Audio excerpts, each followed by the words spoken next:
Good evening students. तो last session में हम लोगों ने स्टार्ट किया था हमारा डिस्कशन। सॉरी, आवाज आ रहा है आप लोगों को? ओके। सो लास्ट सेशन में हम लोगों ने स्टार्ट किया था हमारा discussion regarding the production of the enzyme. तो इसमें हम लोगों ने जनरल जो प्रोडक्शन होता है एंजाइम्स का, किस तरीके से एंजाइम्स का प्रोडक्शन होता है, उसके बारे में हम लोगों ने डिस्कस कर लिया था।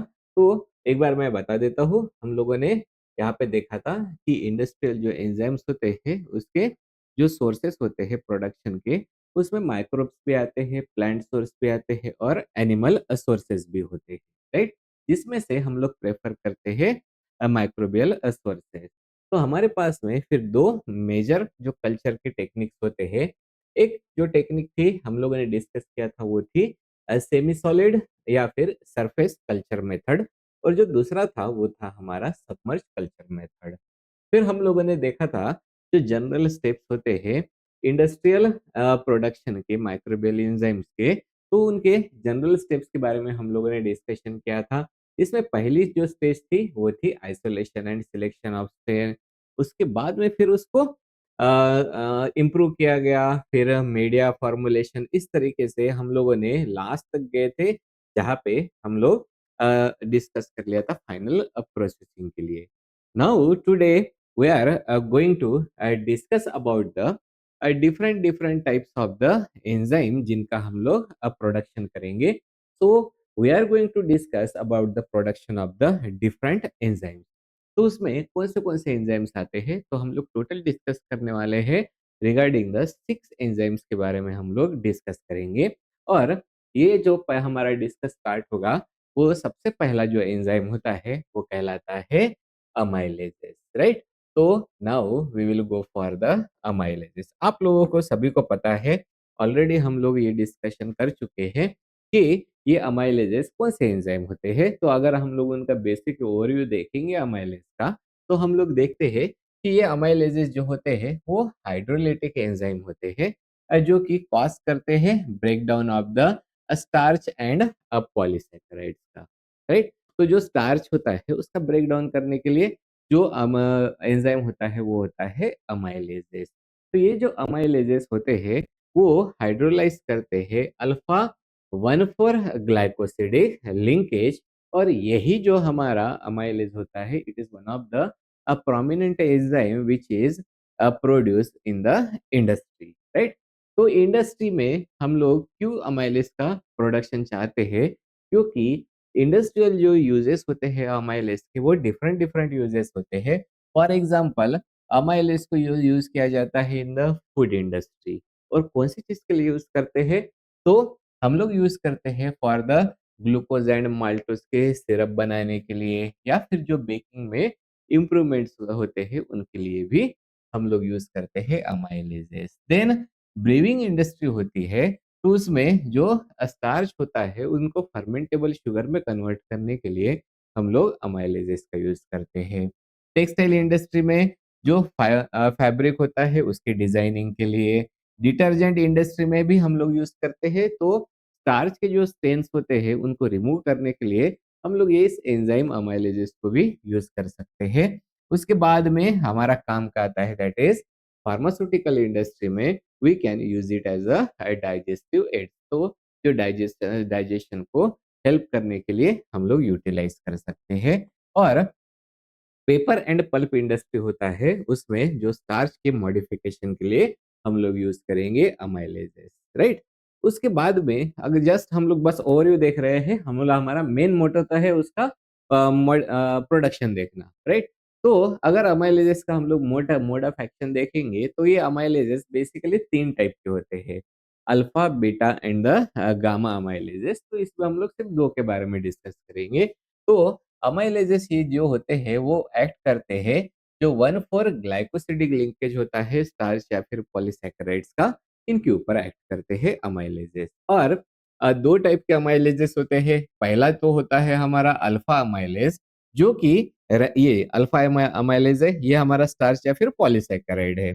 ये इसका मेन चेन हो गया और ये इसके ब्रांच चेन हो गए, राइट? तो अल्फा अमाइलेज जो होता है वो रैंडमली ब्रेक करता है इंटरनल बॉन्ड्स को। तो ये इंटरनल बॉन्ड्स को रैंडमली ब्रेक करेगा, राइट? तो और जो हमारा बीटा अमाइलेज होता है वो रिमूव करता है माल्टोज यूनिट। माल्टोज मतलब दो शुगर का बने वाला होता है। तो जैसे आप लोग यहाँ पे देख पा रहे हैं, यहाँ पे अगर बीटा अमाइलेज एक्ट हुआ तो दो शुगर निकल के आ गए हैं, तो ये होता है माल्टोज, राइट?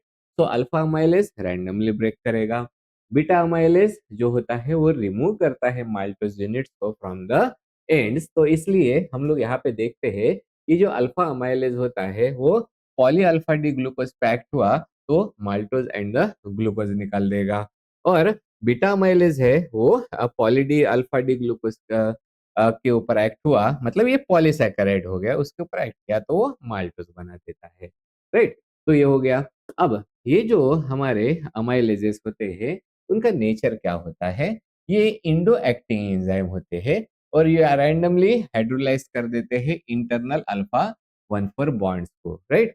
और जिसकी वजह से ये स्टार्च पॉलीमर होता है, उसकी वजह से जो सॉल्यूशन होता है स्टार्च सॉल्यूशन, उसकी विस्कोसिटी बहुत ज्यादा होती है और ब्रेक डाउन करने की वजह से ये जो अमाइलेजेस होते हैं वो रैपिडली रिड्यूस करते हैं viscosity of the starch solution, okay? और फिर ये प्रोड्यूस करना स्टार्ट करते हैं, मतलब जैसे जैसे ब्रेक डाउन होता जाएगा वैसे वैसे डेक्सट्रेज, माल्टोज एंड जो ग्लूकोज होते हैं वो अब प्रोड्यूस होना स्टार्ट हो जाते हैं, राइट? तो सिंपल लैंग्वेज में हम लोग जो अमाइलेजेस होते हैं और उनमें भी कौन सा है, पहला हमारा अल्फा अमाइलेज। अल्फा अमाइलेज को हम लोग यूज करते हैं for the production of the dextrin, maltose and the glucose from the starch और the polysaccharides, right? Alpha amylases के दोनों भी सोर्स होते हैं, मतलब हम लोग अभी बात करेंगे माइक्रोबियल सोर्स की। तो माइक्रोबियल सोर्स में जो पहला सोर्स होता है वो कहलाते हैं हमारे बैक्टीरियल सोर्स। तो बैक्टीरियल सोर्स में आते हैं Bacillus subtilis, Bacillus cereus, Bacillus licheniformis, ऐसे बहुत सारे हमारे सोर्सेस होते हैं जो कि बैक्टीरियल सोर्सेस है फॉर द अल्फा अमाइलेजेस। उसमें से हम लोग सिलेक्ट करेंगे जो बैसिलस सबटिलिस के जो स्ट्रेन्स होते हैं उनको हम लोग इंडस्ट्रियल स्केल प्रोडक्शन के लिए जो होता है उसको सिलेक्ट करते हैं, ओके? फिर जो दूसरे होते हैं वो होते हैं फंगल सोर्सेस। फंगल सोर्सेस में आते हैं हमारे Aspergillus oryzae, Aspergillus different different species, Candida, Cephalosporium, right? तो यहाँ पे हम लोग जो जो फंगल अल्फा अमाइलेज होते हैं उनको यूज करते हैं ताकि हम लोग प्रोड्यूस कर पाए हाईली स्पेसिफिक अमाइलेजेस के लिए ही हम लोग फंगल सोर्स को यूज करते हैं, राइट?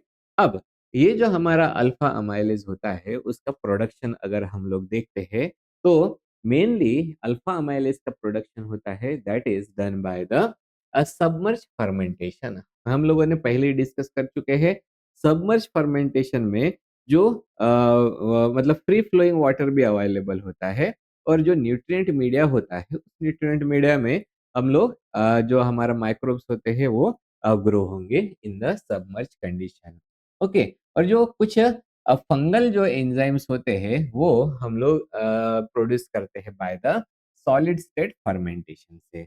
अब अगर फर्मेंटेशन करना है तो फर्मेंटेशन की कंडीशंस हम लोगों को पता होनी चाहिए। तो अल्फा अमाइलेजेस का प्रोडक्शन जो होता है वो परफॉर्म किया जाता है at the temperature of 30 to 40 degree Celsius और उसका पीएच होता है एट 6 टू 7 पीएच पे। और इसके लिए जो कार्बन का सोर्स रहेगा, क्योंकि अल्फा अमाइलेज जो होते हैं वो एक्ट किसके ऊपर होते हैं, कार्बन स्टार्च के ऊपर। दैट्स व्हाई जो कार्बन का सोर्स होता है वो होता है स्टार्च, और कंडीशन कौन सी होती है, that is the aerobic condition, right? अब ये तो हो गया, प्रोडक्शन हो जाएगा फर्मेंटेशन से। वो प्रोडक्शन होने के बाद में जो अल्फा अमाइलेज होते हैं उनका अगर रिकवरी करना है तो सबसे पहले तो हम लोगों को ये देखना है कि हमारे ये जो अमाइलेज है वो इंट्रासेल्युलर बन रहे हैं या एक्स्ट्रा सेल्युलर प्रोडक्शन हो रहा है। तो यूजुअली हम लोग जो स्ट्रेन यूज करेंगे वो बनाते हैं मोस्टली एक्स्ट्रा सेल्युलर एंजाइम, जिसकी वजह से फिर रिकवरी इजी हो जाती है। तो उसके लिए जो स्टेप्स हम लोग फॉलो करते हैं वो होते हैं, सबसे पहले तो फिल्ट्रेशन रहेगा या फिर द सेंट्रिफ्यूगेशन करेंगे।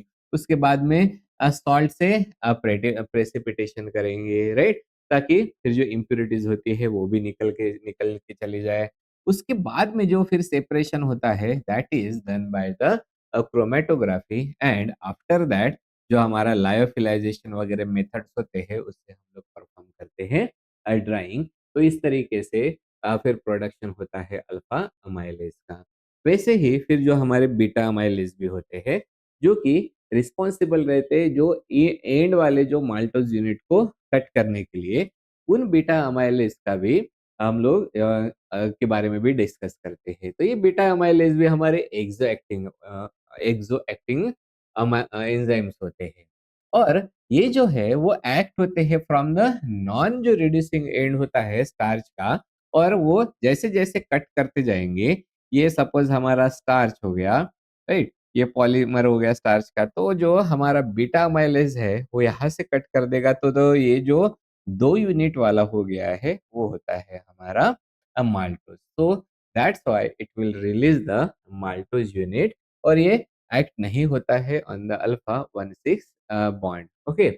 अब ये जो बीटा अमाइलेज होते हैं, उनके अगर हम लोग और सोर्सेज़ देखेंगे, तो प्रीडोमिनेंटली बीटा अमाइलेजेस के जो सोर्सेस होते हैं वो प्लांट ओरिजिन के सोर्सेस होते हैं। फॉर एग्जांपल जैसे बार्ले हो गया, व्हीट हो गया, या फिर स्वीट पोटैटो होते हैं। और कुछ जो माइक्रो ऑर्गेनिजम्स भी होते हैं जो कि बीटा अमाइलेज को प्रोड्यूस करते हैं, उनमें आते हैं that is bacillus polymyxa, bacillus serious, Streptomyces के स्पेसिस हो गए, सुडोमोनास के स्पेसिस हो गए, और राइजोपस के भी कुछ स्पेसिस होते हैं जो कि प्रोड्यूस करते हैं बीटा अमाइलेज। तो इस तरीके से हम लोगों ने डिस्कस हमारा पहला जो एंजाइम था अमाइलेज, उसको हम लोगों ने डिस्कस किया। उसमें भी इम्पोर्टेंट था हमारा अल्फा अमाइलेज, राइट? फिर जो सेकंड एंजाइम होता है उसका नाम है कैटालेज। एज नेम इंडिकेट, ये जो कैटालेज होता है, ये एक ऑक्सीडो रिडक्टेज एंजाइम होता है। ये जो ऑक्सीडोरिडक्टेज एंजाइम है, ऐसा एंजाइम है जो कि डिकम्पोज करता है हाइड्रोजन पेरोक्साइड को into the water and oxygen. तो कैटालिस का काम क्या है? ये ऐसा एंजाइम है जो कैटालाइज करता है या फिर डिकम्पोज करता है या फिर ब्रेक डाउन करता है हाइड्रोजन पेरोक्साइड को into the water and oxygen में। दैट मीन्स दैट्स व्हाई फिर ये जो है हाइड्रोजन पेरोक्साइड क्या होता है, वो सेल के लिए हार्मफुल रहता है। That's why it protects the cell from oxidative damage by और किस तरीके से by removing the reactive oxygen species, right? तो अब इनका सेलुलर लोकेशन कहाँ होता है कैटालिसिस का? कैटालिसिस जो होते हैं वो इंट्रासेलुलर एंजाइम होते हैं जो कि लोकेटेड रहते हैं मेनली इन द पेरोक्सिसोम। मतलब जो यूकैरियोट्स में पेरोक्सिसोम्स होते हैं वहां पे ये पाए जाते हैं, और इन साइटोप्लाज्मिक रहते हैं इन द माइक्रो ऑर्गेनिजम्स में, right?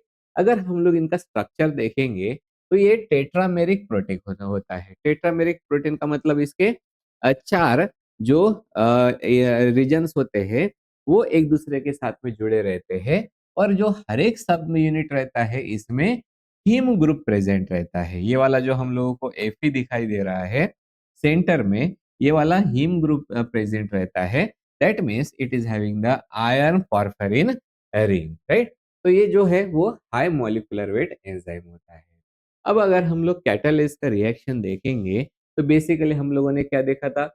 It is decomposing the हमारा हाइड्रोजन पेरोक्साइड होता है उसको वाटर और ऑक्सीजन में डिकम्पोज कर देता है। तो this is the hydrogen peroxide, और जो हमारा एंजाइम है दिस इज द कैटालेज। ये एंजाइम जब एक्ट होगा then it will convert into the water and the oxygen, right? अब इनका फिजियोलॉजिकल रोल जो होता है कैटालिस्ट का वो भी देख लेंगे। तो ये यूज किया जाता है, मतलब ये इंपॉर्टेंट रहता है फॉर द हाइड्रोजन पेरोक्साइड होता है उसके डिटॉक्सिफिकेशन के लिए, because it is breaking down the hydrogen peroxide, right? That's why it protect against the जो ऑक्सीडेटिव स्ट्रेस होता है उसको भी ये प्रोटेक्ट करता है, और ये मेंटेन करता है सेल्यूलर रिडॉक्स बैलेंस को, राइट? अगर हम लोग क्लासिफिकेशन देखेंगे कैटालिसिस के, तो ये कैटालिसिस के क्लासिफिकेशन में आता है। पहला हो गया टिपिकल कैटालिसिस, दूसरा होता है कैटालिस पेरोक्सिडेजेस और तीसरा होता है वो होता है मैंगनीज कैटालिसिस। ओके। और इंडस्ट्रियल एप्लीकेशन अगर हम लोग देखेंगे कैटालिसिस के, तो हम लोग देखते हैं उसको हम लोग फूड इंडस्ट्री में यूज करते हैं कैटालिसिस को for the removal of residual hydrogen peroxide. Textiles textile जो इंडस्ट्री होती है उसमें हम लोग फैब्रिक ब्लीचिंग के लिए यूज करेंगे। फार्मास्यूटिकल और डायग्नोस्टिक्स में भी हम लोग यूज करते हैं, as well as we can use it in the waste water management treatment में। अब इम्पॉर्टेंट चीज as per the biotechnology point of view, तो ये जो कैटालिस होता है उसका अगर हम लोग प्रोडक्शन देखते हैं, तो उसके लिए जो माइक्रो ऑर्गेनिजम्स हम लोग यूज करते हैं वो उसमें पहले आते हैं माइक्रोकोकस हो गया, फिर आता है बैसिलस से फिर सुडोमोनास एंड एस्परगिलस। तो ये हमारे जो माइक्रो ऑर्गेनिजम्स होते हैं इनको हम लोग यूज करते हैं। और अब याद रखना, जैसे ये हमारा अमाइलेजेस थे वो major mainly extra cellular protein थे, वैसे कैटालिसिस जो होते हैं वो प्राइमरीली इंट्रासेलुलर एंजाइम होता है। मतलब जब उनका प्रोडक्शन होगा तब सेल को ब्रेक करना पड़ेगा। तो हम लोग सबसे पहले तो देखेंगे इसके लिए जो प्रोडक्शन मीडियम जो होता है वो कौन सा होता है। तो सबसे पहला तो होता है हमारा कार्बन सोर्स होता है। कार्बन सोर्स इसमें आता है वो होता है ग्लूकोज, राइट। नाइट्रोजन सोर्स में आते हैं अमोनियम सॉल्ट, आयरन। आयरन जो सॉल्ट्स होते हैं उन ये रिक्वायर्ड रहते हैं for the him synthesis, because catalysis is the him containing protein. इसलिए हम लोग पढ़ा था कि इसका स्ट्रक्चर देखा था, क्योंकि इसके प्रोडक्शन के लिए हम लोगों को आयरन सॉल्ट्स ऐड करने की जरूरत होती है। और oxygen, high level of oxygen is essential for the production of the catalysis। अब फर्मेंटेशन मेथड देखेंगे, तो फर्मेंटेशन मेथड जो होती है वो भी कैटालिसिस के लिए भी submerge aerobic fermentation method use करेंगे, जिसमें टेम्परेचर हम लोग मेंटेन करके रखेंगे at the 30 to 37 degree Celsius. PH रहेगा 6.5 टू 7.5, और जो एजिटेशन रेट जो रहेगा वो हाई रहेगा, ताकि एरेशन अच्छे से हो और जो ऑक्सीजन का लेवल है वो हाई मेंटेन रहे। ठीक है। एक बार फर्मेंटेशन हो गया और कैटालिसिस जो है वो इन माइक्रो ऑर्गेनिज्म ने प्रोड्यूस कर दिए। अब क्या करना पड़ेगा? Now we have to go for the recovery and the purification processes, right? तो उसके लिए हम लोग सबसे पहले सेल्स को हार्वेस्ट करेंगे। एंड हम लोगों ने जैसे देखा था कि ये जो कैटालिस होते हैं वो इंट्रासेलुलर एंजाइम होते हैं, मतलब माइक्रोब्स के अंदर वो प्रोड्यूस होके रहते हैं। इसलिए फिर हम लोगों को सेल्स का डिसरप्शन करना पड़ेगा बाय इधर होमोजेनाइजेशन और द सोनिकेशन, राइट। फिर उसके बाद में सेल के डेब्रिस को हम लोग रिमूव कर देंगे। ओके। फिर फ्रैक्शनल प्रेसिपिटेशन किया जाएगा और क्रोमेटोग्राफिक मेथड से हम लोग इस एंजाइम को सेपरेट करेंगे, या फिर हम लोग इसको बोल सकते हैं प्यूरिफाई कर लेंगे। ये हो गया है हमारा प्रोडक्शन ऑफ द कैटालिस। फिर जो थर्ड वाला हमारा एंजाइम आता है, इस थर्ड एंजाइम का नाम है दैट इज द पेरोक्सीडेजेस, राइट। तो ये जो पेरोक्सीडेज होता है, ये पेरोक्सीडेज जो है वो ऑक्सीडो रिडक्टेज एंजाइम होता है, राइट। तो ये जो ऑक्सीडो रिडक्टेज एंजाइम होता है, अब as name indicate, if it is oxido reductase enzyme then it will catalyse the oxidation reactions. ठीक है। तो ये ऑक्सीडेशन रिएक्शंस को कैटालाइज करेगा using hydrogen peroxide as a electron acceptor. That means ये जो होते हैं वो मेजर रोल प्ले करते हैं in the cellular defence and the metabolism, right. तो ये वाला हो गया हमारा रोल ऑफ द पेरोक्सीडेजेस। सेलुलर जो लोकेशन होती है पेरोक्सीडेजेस की, वो भी अगर हम लोग देखेंगे तो ये भी मोस्टली इंट्रासेलुलर होते हैं, और ये हम लोगों को मिलते हैं in the cytoplasm, peroxisomes and the cell wall में प्लांट्स के, राइट। अब अगर हम लोग कैरेक्टरिस्टिक्स देखेंगे पेरोक्सीडेजेस के, तो ये भी जो हमारे एंजाइम्स होते हैं इनमें भी जो हीम होता है वो प्रोस्थेटिक ग्रुप जो है वो प्रेजेंट होता है, राइट। ये एक्ट होते हैं at the low substrate concentration पे भी एक्ट होते हैं, हाईली स्पेसिफिक होते हैं, और they are the in many cases basically they are the thermostable होते हैं, राइट। अब ये जो पेरोक्सीडेजेस होते हैं उनका अगर हम लोगों को प्रोडक्शन देखना है, तो प्रोडक्शन में हम लोग जो माइक्रो ऑर्गेनिजम्स यूज करते हैं, उन माइक्रो ऑर्गेनिजम्स में अगर प्लांट सोर्स ले रहे हैं, ठीक है, पहले तो अगर जिसको हम लोग बोलेंगे ना सोर्सेस ऑफ द अमाइलेजेस, तो प्लांट सोर्सेस में हॉर्स रेडिश हो गया, तो जिसको हम लोग यूज नहीं करते हैं, हम लोग कौन से यूज करते हैं, we use the microbial sources. तो माइक्रोबियल जो सोर्सेस होते हैं, इन माइक्रोबियल सोर्सेस में आते हैं हमारे एस्परगिलस आता है, ओके। उसके बाद में जो सेकंड होता है वो होता है Phanerochaete, this is called as the Chrysosporium. उसके बाद में बैसिलस।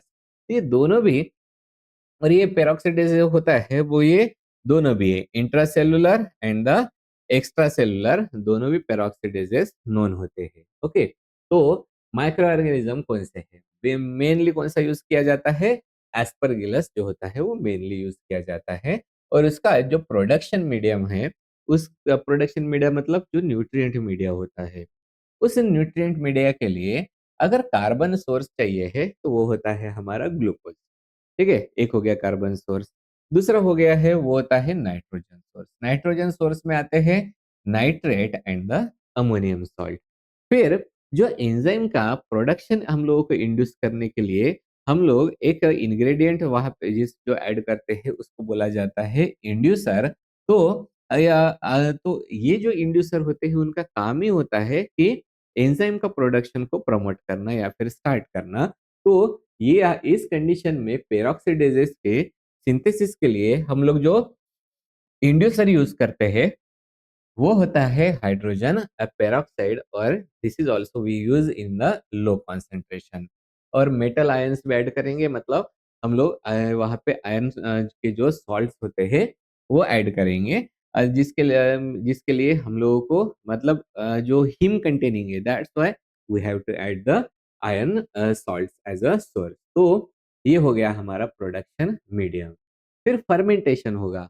फर्मेंटेशन की जो मेथड है इसके लिए भी हम लोग सबमर्ज फर्मेंटेशन की जो कंडीशन होती है वो यूज करेंगे, जिसमें हम लोग कंट्रोल्ड जो हाइड्रोजन पेरोक्साइड होता है उसको ऐड करते हैं। और कंडीशन क्या होती है फर्मेंटेशन की, तो टेम्परेचर रहेगा that is 28 to 35 degree Celsius, okay. और जो पीएच होता है उसको मेंटेन करेंगे हम लोग एट द 5.5 टू 7 पीएच पे रहेगा, ओके। अब हम लोग जाएंगे इसकी रिकवरी एंड प्यूरिफिकेशन पे। तो सबसे पहले तो हम लोग फिल्ट्रेशन एंड सेंट्रिफिकेशन करना पड़ता है। अभी हम लोग इतने देख चुके हैं, और जो जनरल मेथड भी देखा था वही हम लोगों को जनरल मेथड यहाँ पे अप्लाई करना है। तो दूसरा होता है वो होता है प्रेसिपिटेशन, राइट। बाद में आते हैं हमारे डायलिसिस, देन एफिनिटी और आयन एक्सचेंज क्रोमेटोग्राफी, और उसके बाद में फिर हम लोग स्टेबलाइज करेंगे और ड्राई करेंगे। इस तरीके से प्रोडक्शन होगा, वो होता है पेरोक्सीडेजेस का। उसके बाद में का जो नेक्स्ट एंजाइम आता है उस एंजाइम का नाम होता है प्रोटीएजेस।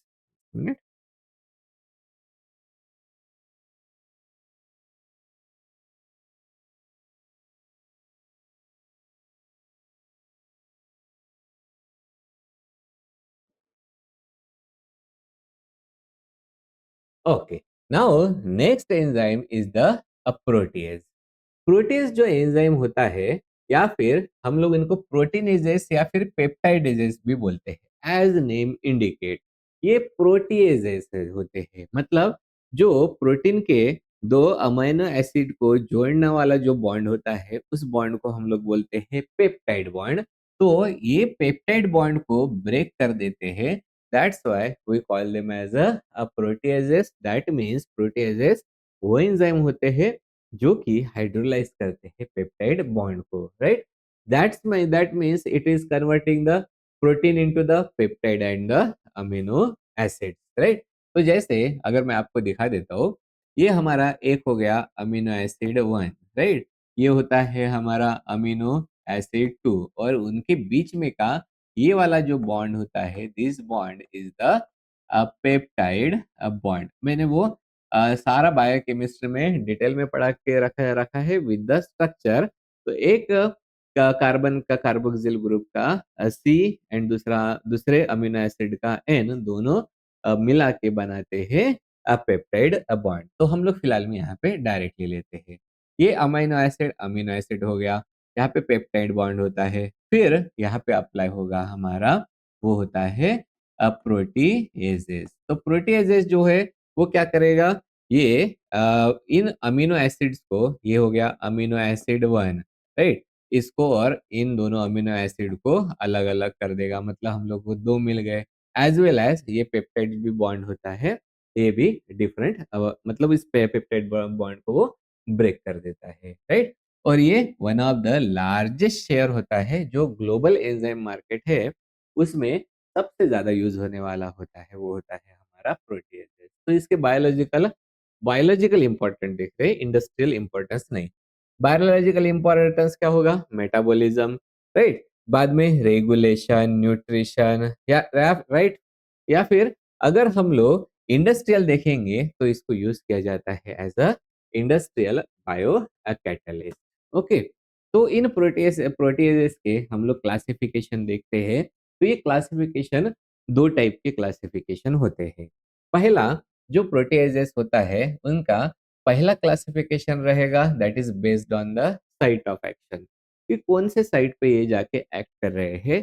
तो पहला, based on site of action, we can classify proteases into the endopeptidases and the exopeptidases. Endopeptidases मतलब इनका जो एक्शन होता है वो होता है on the internal peptide bonds. For example trypsin and the chymotrypsin, ये हमारे प्रोटेजेस हो गए हैं। और जो एक्सोपेप्टाइडेजेस होते हैं वो एक्ट करते हैं on the terminal peptide bond पे। इसमें आते हैं हमारे अमीनो पेप्टिडेजेस एंड द कार्बोक्सी पेप्टिडेजेस आते हैं। तो ये हो गया है based on the site of action. दूसरा होता है that is based on the catalytic mechanism. तो यहाँ पे जो क्लासिफिकेशन रहेगा वो होता है बेस्ड ऑन एक्टिव साइट की केमिस्ट्री के ऊपर। तो एक्टिव साइट का मतलब क्या होता है, वो पार्ट एंजाइम का जो कि सबस्ट्रेट के साथ में अटैच होता है और जो एक्चुअल ब्रेक डाउन करता है या फिर एक्शन देता है, उसको बोलते हैं हम लोग एक्टिव साइट। तो जैसे मैकेनिज्म जो है, तो जो सेरिन का ब्रेक डाउन करने वाले हैं उनको बोलेंगे सेरिन प्रोटीएजेस। वैसे ही सिस्टीन प्रोटीएजेस, एस्पर्टिक प्रोटीएजेस और द मेटालोप्रोटीएजेस। तो ये है हमारा क्लासिफिकेशन ऑफ द प्रोटीएजेस। तो प्रोटीएजेस जो एंजाइम्स होते हैं वो इंडस्ट्रियली सबसे ज्यादा यूज होने वाले प्रोटीएजेस होते हैं। तो इंडस्ट्रियल इनके एप्लीकेशन क्या होते हैं वो भी डिस्कस कर लेते हैं। तो हम लोग इसको डिटर्जेंट इंडस्ट्री में यूज करते हैं for the removal of the जो प्रोटीनेशियस स्टेन्स होते हैं, राइट। तो जो कपड़ों पे प्रोटीन के स्टेन्स लग जाते हैं उसके रिमूवल के लिए भी यूज करेंगे। लेदर इंडस्ट्री में यूज किया जाता है for the dehairing and the bating, right.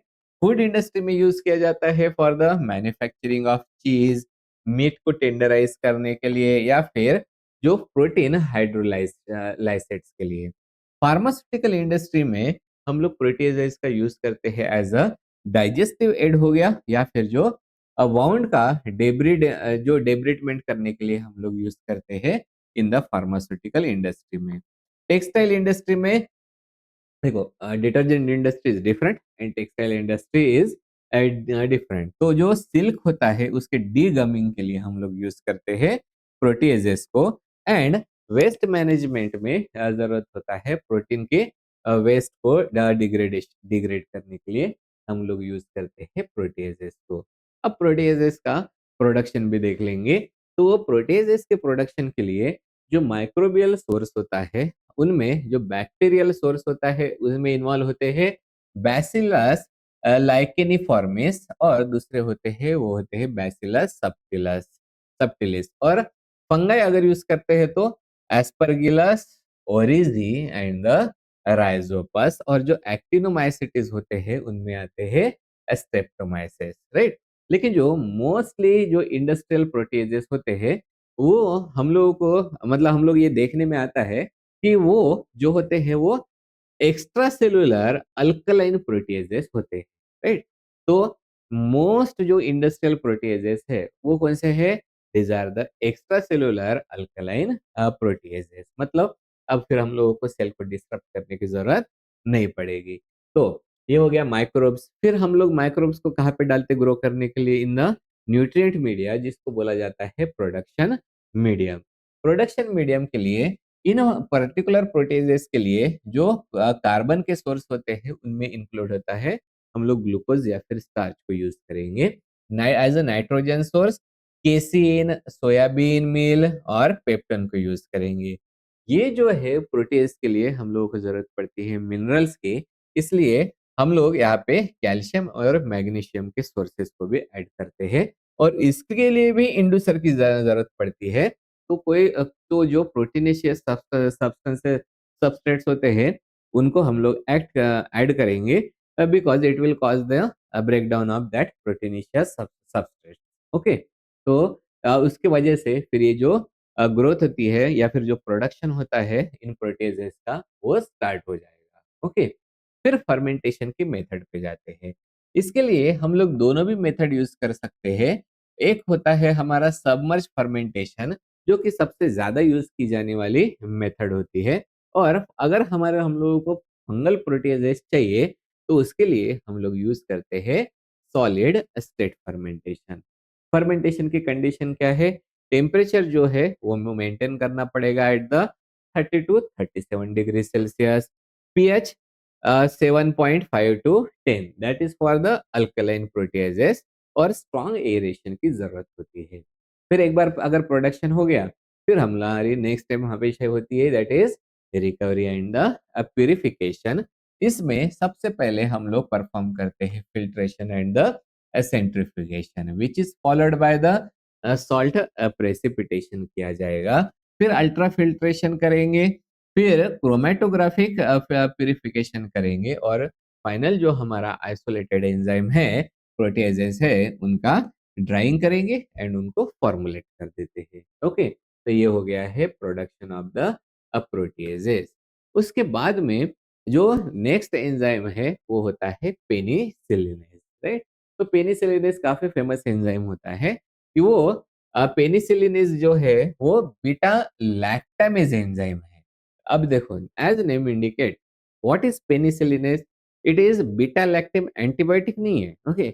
वो बीटा लैक्टामेज है। मतलब वो किसका ब्रेक डाउन करने वाला है? बीटा लैक्टम का। मतलब डायरेक्टली हमारी पेनिसिलिन जो है वो बीटा लैक्टम एंटीबायोटिक है, उसका भी ब्रेक डाउन कर देगा। That's why it is called as the penicillinase. तो पेनिसिलिन का ब्रेक डाउन करने वाला कौन हो गया? पेनिसिलिनेज। तो पेनिसिलिनेज ये बीटा लैक्टामेज एंजाइम होता है जो कि हाइड्रोलाइज करता है beta lactam ring of the penicillin. तो ये जो हमारी पेनिसिलिन का जो बीटा जो ये जो लैक्टम रिंग हो गया, उस लैक्टम रिंग को इसने ब्रेक डाउन कर लिया। ओके। मतलब हाइड्रोलाइज कर लिया। That's why it is called as the beta lactamases, right?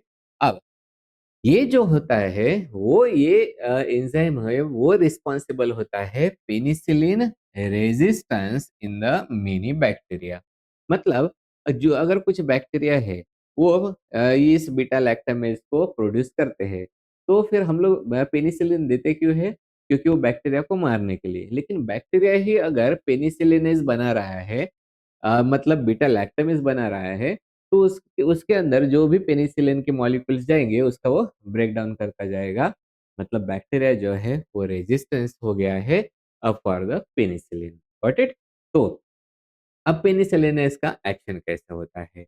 तो पेनिसिलिनेज जो होते हैं वो इनएक्टिवेट करते हैं penicillin by breaking the beta lactam ring. Okay.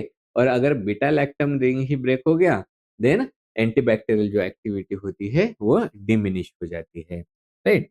अब ये जो पेनिसिलिन है उसका हाइड्रोलिसिस अगर हम लोग देखेंगे, तो पेनिसिलिन का अगर हाइड्रोलिसिस होता है by the beta lactamase, then it will get converted into the penicilloic acid, which is the inactive form, right? क्योंकि उसमें ये जो लैक्टम रिंग होती है, ये लैक्टम रिंग ब्रेक डाउन हो चुका है और ये जिसकी वजह से ये जो एंटीबायोटिक होती है अब वो इन इफेक्टिव हो गई अगेंस्ट द बैक्टीरिया। फिर इसमें दूसरा जो होता है वो आता है पेनिसिलिन अमाइडेज। पेनिसिलिन अमाइडेज जिसका दूसरा नाम होता है पेनिसिलिन असाइलेज, ये जो है वो रिमूव करता है side chain of the penicillin और फिर प्रोड्यूस करता है 6 अमीनो पेनिसिलानिक एसिड। ओके, और ये जो होता है वो की इंटरमीडिएट होता है in the synthesis of the semi synthetic penicillin. तो देखो, पेनिसिलिन है, उसका अगर साइड चेन हटाना है, ओके, ये वाले जो साइड चेन हम लोगों को हटाने हैं, इस साइड चेन को हटाने के लिए हम लोग कौन सा यूज करेंगे? Penicillin amidase, right? तो ये बना देता है फिर 6 amino penicillanic acid, right? What is name? 6 amino penicillanic acid बना देगा, जो कि स्टार्टिंग मटेरियल होता है सेमी सिंथेटिक पेनिसिलिन बनाने के लिए, राइट? तो अगर हम लोग पेनिसिलिनिस का एनेसिस का अगर क्लासिफिकेशन देखेंगे तो नैरो स्पेक्ट्रम बीटा लैक्टामेजेस होते हैं, ब्रॉड स्पेक्ट्रम बीटा बीटा लैक्टामेजेस होते हैं और एक्सटेंडेड स्पेक्ट्रम बीटा लैक्टामेजेस भी होते हैं, राइट? तो अगर इन पेनिसिलिनेस का हम लोगों को, तो देखो पेनिसिलिनेस क्यों बना रहे हैं? क्योंकि हम लोगों को चाहिए होते हैं उस साइड चेन को हटाने के लिए, ताकि हम लोग बाद में सेमी सिंथेटिक पेनिसिलिन्स बना पाए, राइट? उसके लिए पेनिसिलिनेस के प्रोडक्शन के लिए हम लोग जो माइक्रो ऑर्गेनिजम्स यूज करते हैं उनमें आते हैं हमारे staphylococcus aureus, bacillus and the E coli, right?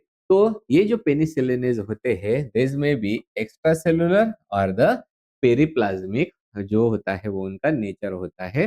तो अब उसके लिए माइक्रोब्स तो मिल गए, माइक्रोब्स के साथ में हम लोगों को चाहिए प्रोडक्शन मीडिया।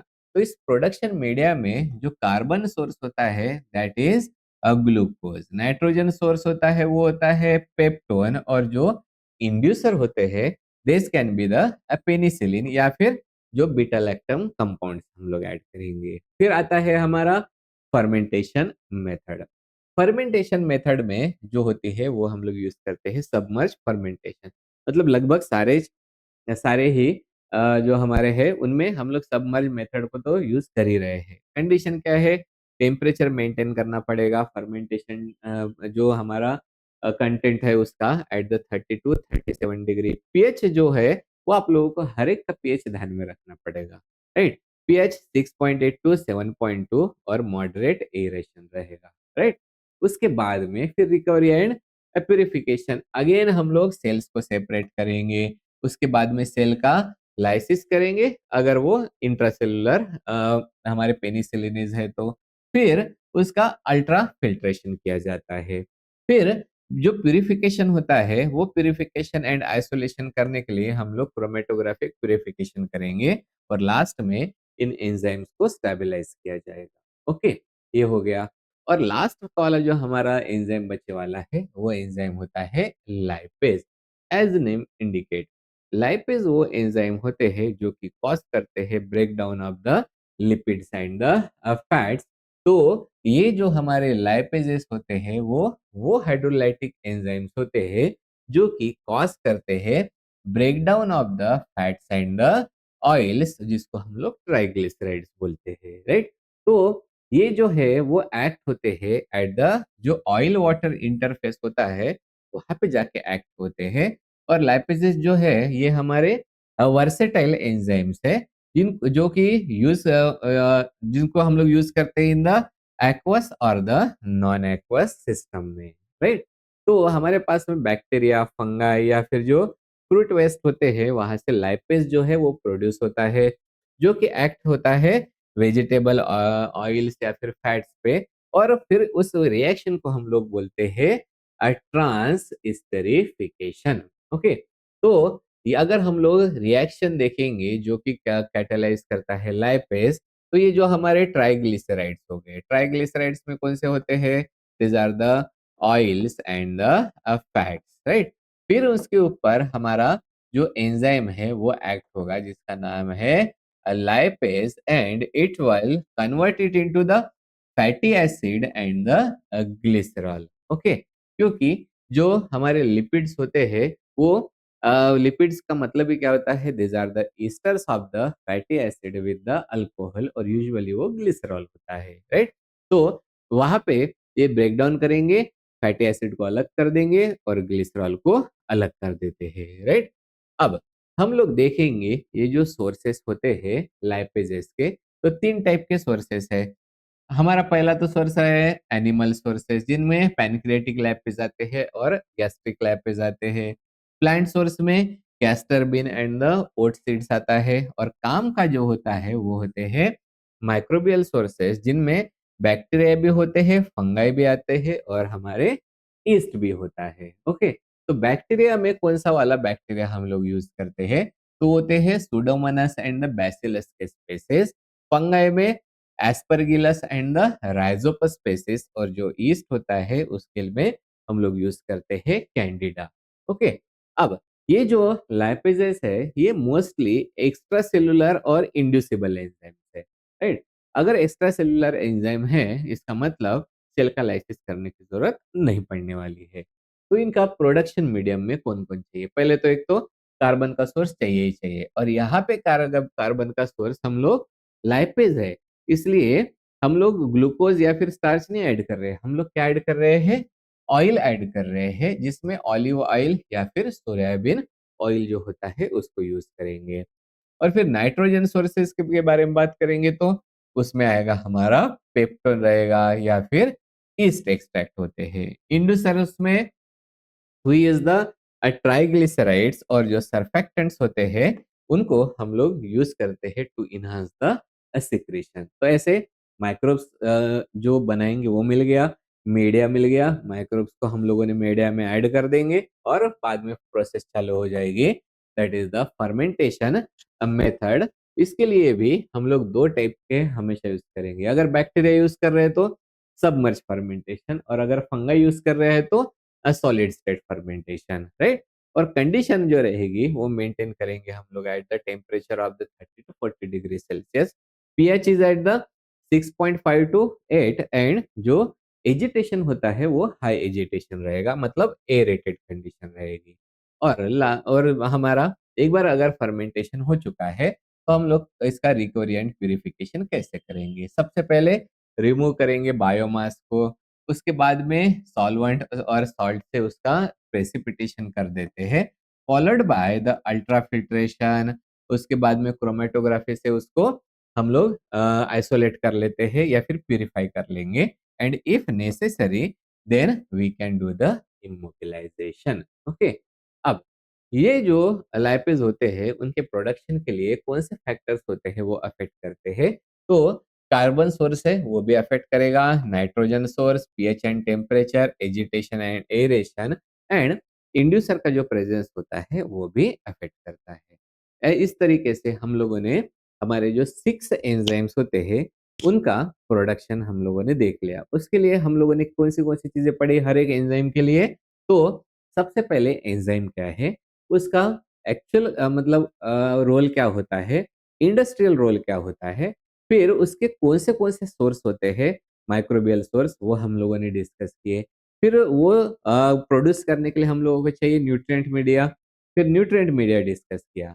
फिर फर्मेंटेशन कौन सा टाइप का करेंगे और फर्मेंटेशन के कंडीशन क्या होते हैं ये हम लोगों ने डिस्कस किया। और लास्ट स्टेप में आता है that is recovery and purification. ये सारे जो स्टेप्स होते हैं वो कॉमन होते हैं, बस चेंजेस होते रहते हैं इनमें थोड़े थोड़े। दैट्स वाई हम लोगों ने सबसे पहले लास्ट लेक्चर में जनरलाइज स्टेप्स जो स्टेप्स होते हैं वो डिस्कस किए, और आज हम लोगों ने 6 जो एंजाइम्स होते हैं उनका प्रोडक्शन कैसा होता है इनके बारे में डिस्कस कर लिया है। सो in this way we have finished with the production of the enzyme. Okay, so this is all for today.